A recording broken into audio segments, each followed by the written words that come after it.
raza bovina, Romo sinuano en México.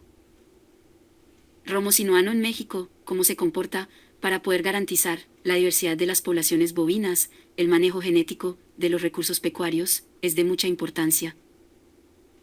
De acuerdo con Ricardo Emmanuel Martínez Rocha, de la Universidad Autónoma de Chapingo, para poder mejorar la eficiencia de la raza bovina Romo sinuano en el país mexicano, hay que establecer bien los criterios de selección de bovinos genéticamente superiores.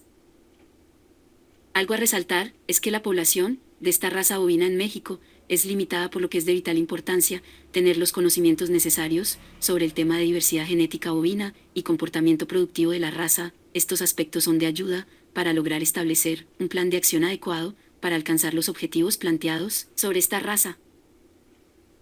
La razón de conservar en los hatos ganaderos a las razas criollas radica en que son consideradas fuente de diversidad genética con genes de adaptación a ciertos ambientes de la zona donde se ha desarrollado. Por tal, aprovechar sabiamente estas ventajas en los sistemas de producción bovina ayuda en el tema de conservación. Para aprovechar estas ventajas, se necesita diseñar esquemas de selección que consideren tanto la diversidad genética como aprovechamiento de la variabilidad genética para las características de interés de la raza.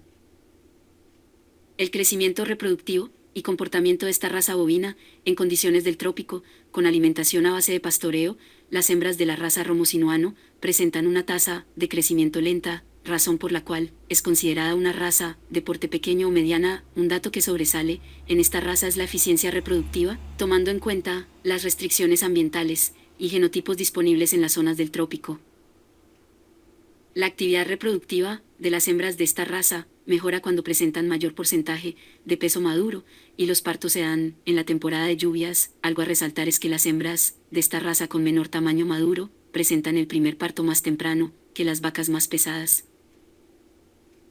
Podemos concluir que los bovinos de la raza Romo sinuano y el ganado criollo lechero tropical presentan su propia identidad y estructura genética, por lo que ambas poblaciones bovinas pueden ser consideradas reservorios genéticos con potencial para desarrollar programas de conservación y mejoramiento genético bovino.